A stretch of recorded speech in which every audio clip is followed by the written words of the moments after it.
जिंदगी के इस पड़ाव पर आकर जब हम अतीत की परछाइयों को मुड़कर देखते हैं ना, तो कई चीजें बिल्कुल साफ हो जाती हैं। आज के इस एक्सप्लेनर में हम एक ऐसी ही कहानी के पन्नों को पलटेंगे, पुराना बंगला लालच के अंधेरे में।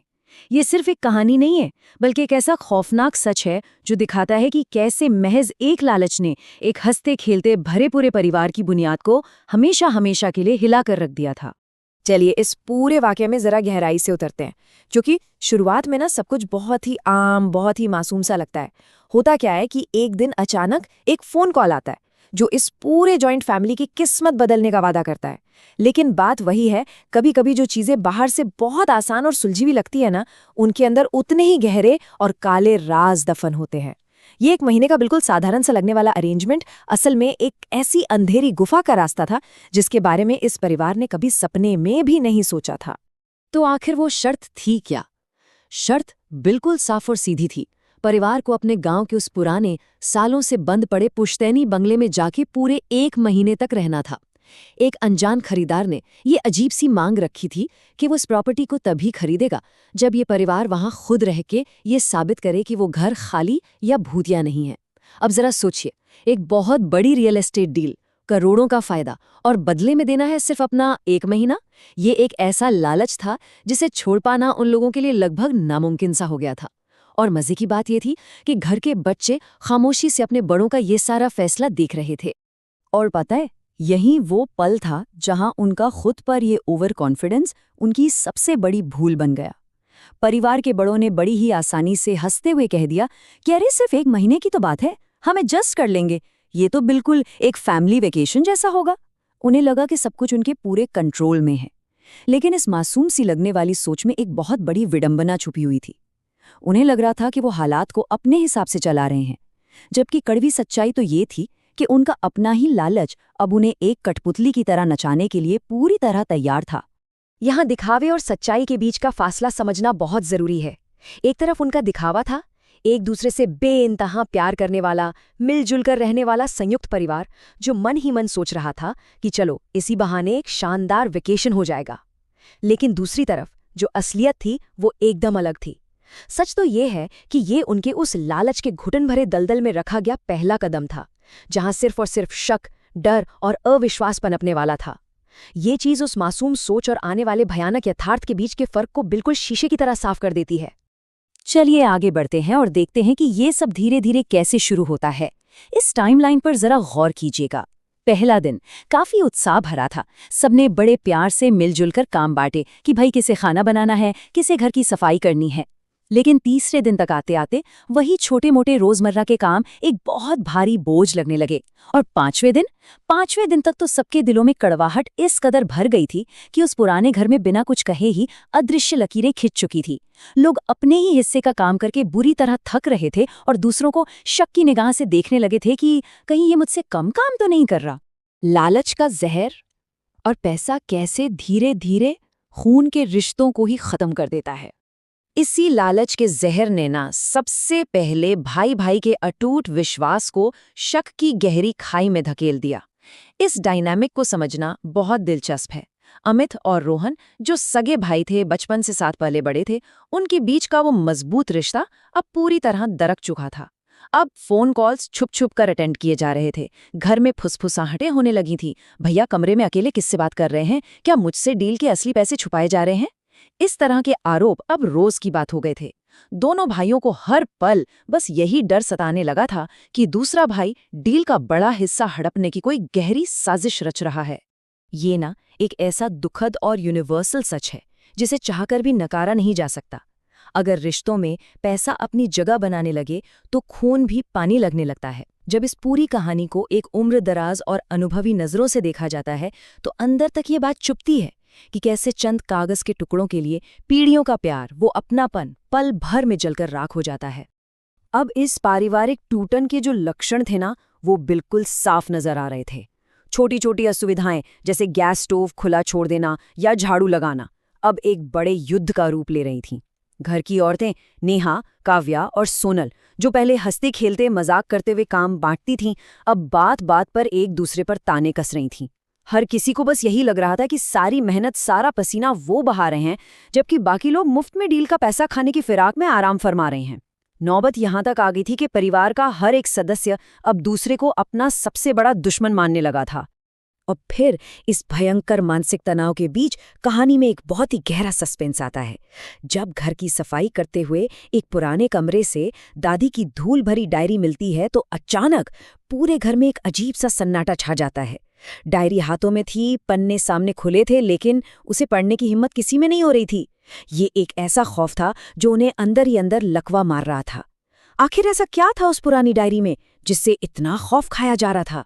तो यहाँ सबसे अहम बात यह है कि उनकी ये जो हिचकिचाहट थी ना, वो उनके अंदर दबे हुए गहरे अपराधबोध, उनके गिल्ट को उजागर कर रही थी। वे अच्छी तरह जानते थे कि अतीत में कुछ ऐसा किया गया है जो माफी के काबिल है ही नहीं। उस डायरी को इसलिए नहीं खोला जा रहा था क्योंकि वो उस भयानक सच का सामना करने से डर रहे थे जिसे वे खुद सालों से अपने सीने में दबा कर बैठे थे। सच सुनना वाकई आसान नहीं होता, खासकर तब जब आप सालों से एक झूठ जी रहे हों। इस पूरी कहानी का क्लाइमैक्स तब आता है जब एक रात अचानक दरवाजे पर जोर की दस्तक होती है। दरवाजा खोलने पर बाहर कोई नहीं होता, सिर्फ एक पुराना लिफाफा जमीन पर पड़ा मिलता है। जब उस लिफाफे को खोला गया तो उसके अंदर दादा दादी की एक पुरानी तस्वीर थी और नीचे बड़े बड़े अक्षरों में लिखे थे वो भयानक शब्द, अब तुम समझोगे। ये कोई मामूली संदेश नहीं था, ये अतीत का एक ऐसा भूत था जो उन्हें डराने नहीं बल्कि उनका असली चेहरा आईने में दिखाने आया था। पोते पोतियों का मास्टर प्लान और कर्मों का अंतिम हिस्सा। और यहाँ कहानी में वो सबसे बड़ा रोंगटे खड़े कर देने वाला ट्विस्ट आता है जिसने सब कुछ पलट कर रख दिया। ये पूरी की पूरी साजिश किसी अनजान रियल एस्टेट खरीदार ने नहीं बल्कि खुद घर के पोते पोतियों आरव, व्याहान और रिया ने रची थी। अब सवाल ये उठता है कि उन मासूम बच्चों ने ऐसा भयानक कदम क्यों उठाया? जरा उनके माता पिता के पापों की इस सूची को देखिए। इन लोगों ने अपने ही बूढ़े माता पिता को धोखे से प्रॉपर्टी के पेपर्स पर साइन करवाए थे, उनकी जीवन भर की कमाई, सारी दौलत छीन ली थी और फिर उन्हें उसी पुराने सीलन भरे बंगले में तिल तिल कर मरने के लिए अकेला छोड़ दिया था। प्यार और देखभाल की जगह उन्होंने विशुद्ध लालच को चुना था। बच्चों ने उस पुरानी डायरी को पढ़कर ये सारा भयानक सच जान लिया था और अब वे अपने ही माता पिता को उनके किए की, उनके कर्मों की सजा देना चाहते थे। सोचिए, ये एहसास कितना दर्दनाक और खौफनाक रहा होगा जब बच्चों ने सामने आकर कहा कि कोई खरीदार कभी था ही नहीं, कोई डील नहीं थी, ये पूरा एक महीना सिर्फ और सिर्फ आपके लिए रचा गया था। तो माता पिता के पैरों तले जमीन खिसक गई। वो तो एक भूल भुलैया में फंसे उन चूहों की तरह थे जिन्हें पूरे एक महीने तक उनके अपने ही बच्चे चुपचाप बैठकर ऑब्जर्व कर रहे थे। उनका वो सारा लालच, वो रोज रोज की घटिया लड़ाइयां, सब कुछ बस एक भ्रम के पीछे भागने का नतीजा था। और ये बात बहुत ही बेहतरीन तरीके से दर्शाती है कि वो जाल, वो ट्रैप असल में क्या था। ये कोई बदला लेने का हिंसक तरीका नहीं था। बच्चों ने बड़ी ही चालाकी से एक ऐसा मनोवैज्ञानिक, ऐसा साइकोलॉजिकल माहौल तैयार किया था जो उन दोषियों को बिल्कुल वही मानसिक पीड़ा, वही घुटन और वही अकेलापन महसूस कराने के लिए डिज़ाइन किया गया था जो उन्होंने कभी अपने ही माता पिता को दिया था। कह सकते हैं कि ये एक एकदम परफेक्ट पोएटिक जस्टिस था। इस पूरे प्लान की सरलता ही ना इसे इतना ज्यादा प्रभावशाली और खतरनाक बनाती है।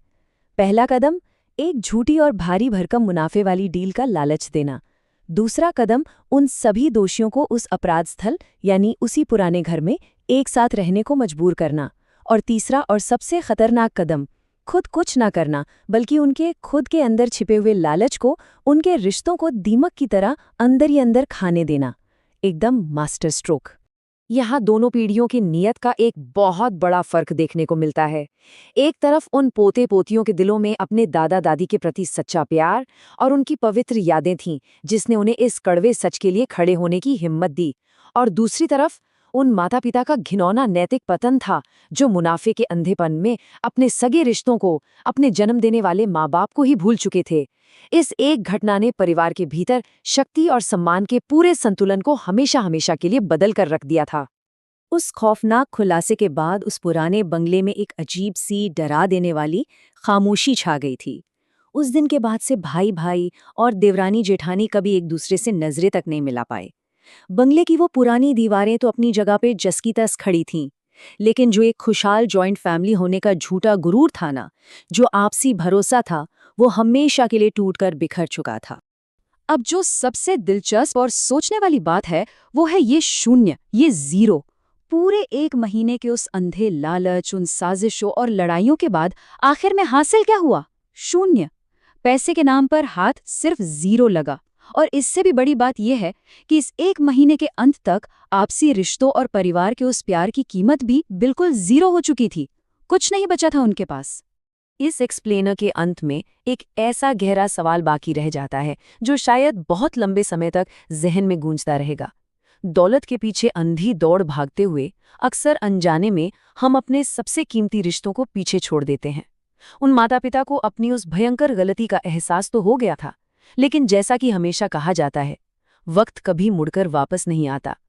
क्या ये लालच वाकई इतना जरूरी है कि इंसान उन लोगों को ही दांव पर लगा दे जो उनसे सबसे ज्यादा प्यार करते हैं? ये एक ऐसा सवाल है जिसका जवाब ढूंढना शायद हम सबके लिए सबसे मुश्किल काम है।